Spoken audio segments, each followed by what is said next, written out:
Hi, Sandy, the Kentucky Crafter here, and I am doing an unboxing video today. I'm very excited. I received this EPSON ET-4700 Eco Tank for Christmas, and I'm actually going to convert it to a sublimation printer. So let's get to unboxing. All right, let's open her up.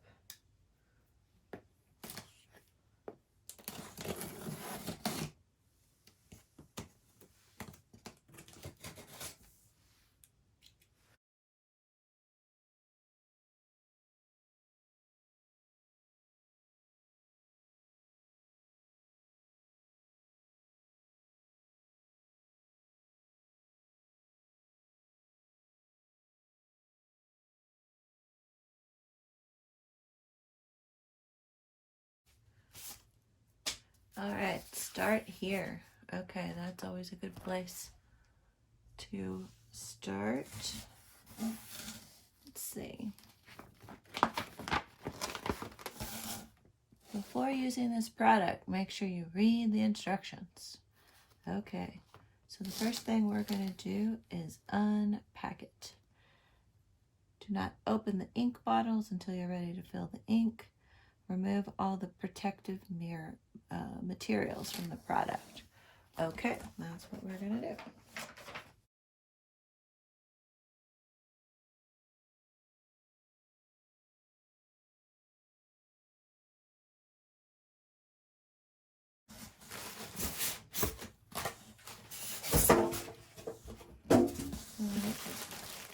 Styrofoam pieces come off. Here is the cord. Oh, and here's the ink. Now this ink I will not be using because I'm actually going to use Sublimation Ink. I like that it's not too terribly big.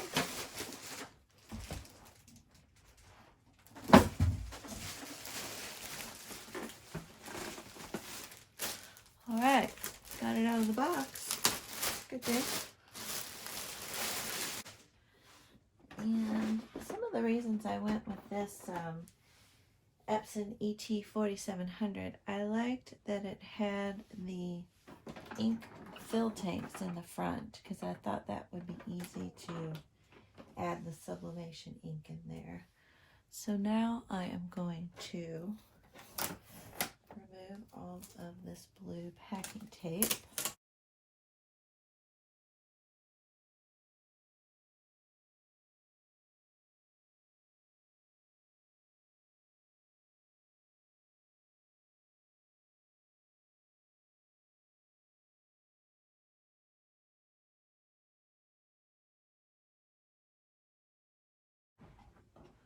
Okay, I think I got it unpacked. Next step, we'll have to add the ink to it. All right, I have the printer unboxed, and now I'm going to add the ink. So this is the ink that comes with the printer, but I'm not going to use that because I'm converting this to a sublimation printer. So I'm actually going to be using this ink. And what I'm going to do is I'm going to take the lid off of this one and put it in there, and then I'll just pour this ink into the cartridge using the adapter from this ink. So let me get that set up. So I have the yellow. The second tank is the yellow one, so I'm going to open it up. And then I am going to, let me move this around here, see a little bit better. So I unscrew this.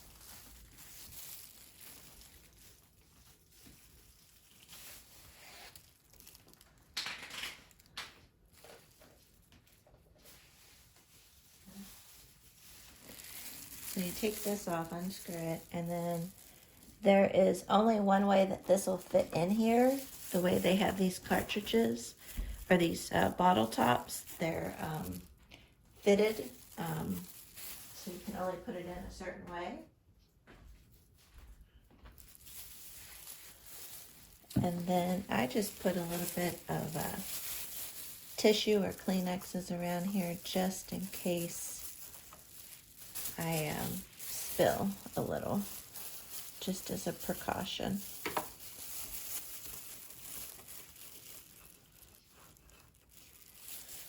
And then I take the lid off of this one.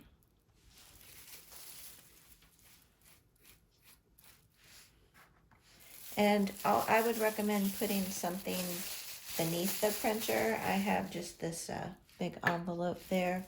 So it has this little aluminum foil.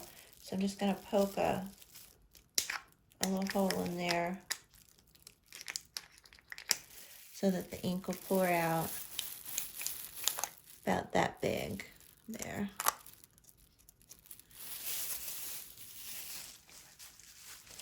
And then you just kind of start pouring it in. So I got a little hole there, and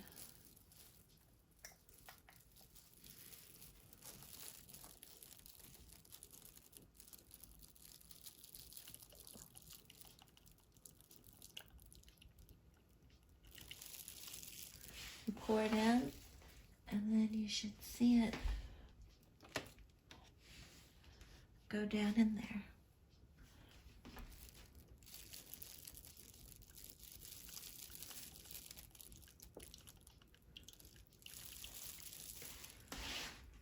And then down in the front, I'll show you that a little bit later, there is a view tank, a view of the tank, so you can see how much ink is getting added.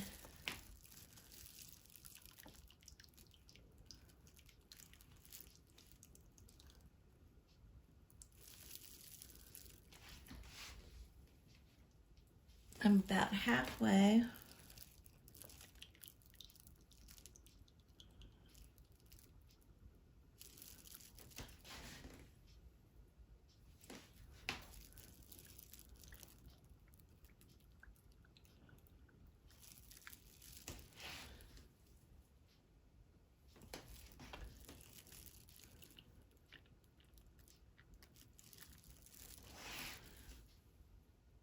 All right, I'm gonna go just a little bit more.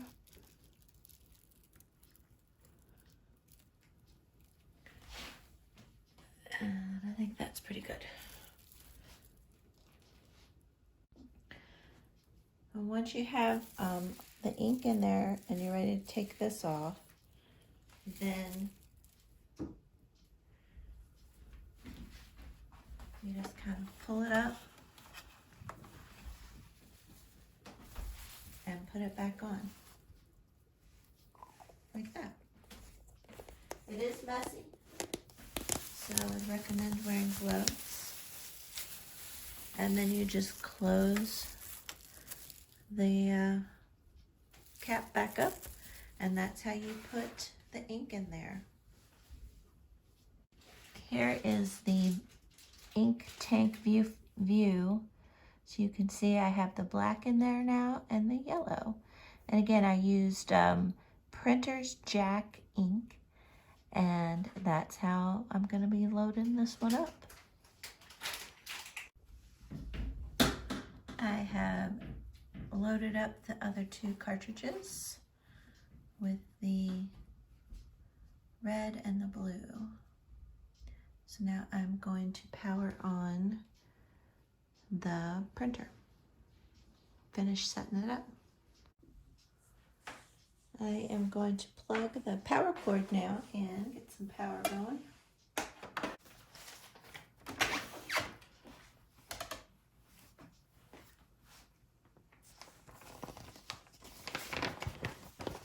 There is a power on sequence here in the instructions.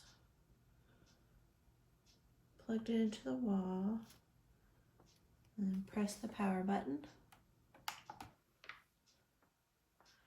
and then it will flash. Right, and select my language. Now I'm setting the time.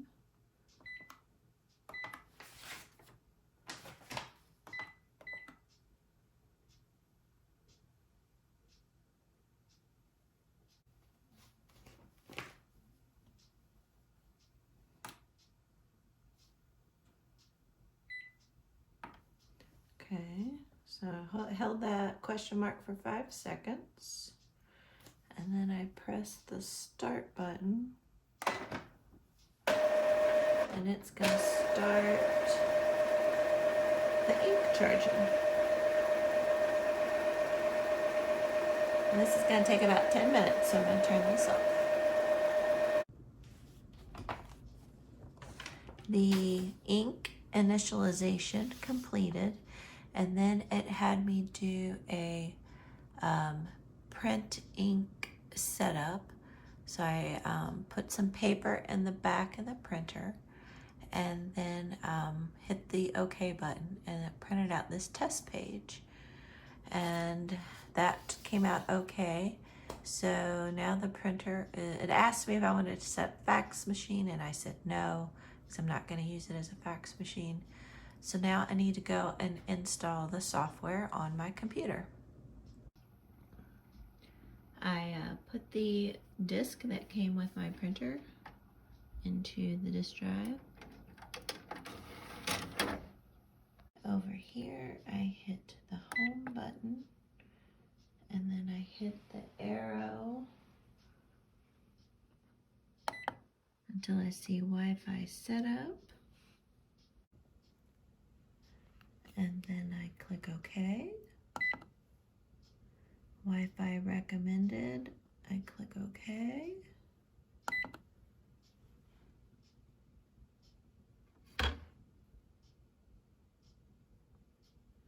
And then I click OK again.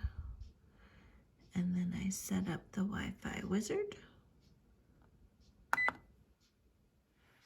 And then it starts searching. My test page came out. There you go. So now I have my computer hooked up to my printer.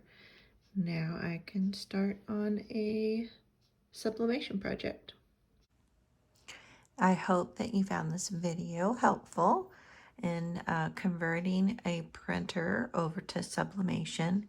It's actually pretty easy. And then to set up the printer, I just followed the instructions that came with it. So I have links down below for both the printer and the printer's jack ink that I used. And yeah, I can't wait to make my first project. Thanks for watching, and I'd appreciate it if you'd hit that like button if this was helpful, and I'll see you on the next video. So you all, since I made this video, I actually was able to get this project done. So I just wanted to show you one of the projects that we did. So this was my husband's Adidas t-shirt, and the little Adidas symbol had worn off. And so we use this as kind of our first test case. So he's a University of Louisville Cardinals fan. So I got this image off of the internet, off of Google, and I cleaned it up in the Silhouette Studio software and then printed it out on the new printer. And then we, ironed it on. I used my Cricut Easy Press 2, and it's fused in there. You can't feel it, and I think it turned out neat. He's not super flashy guy, so he wanted to go with this gray color. So I can't wait to do more projects. But anyway, wanted to show you all that real quick. All right, thanks again for watching.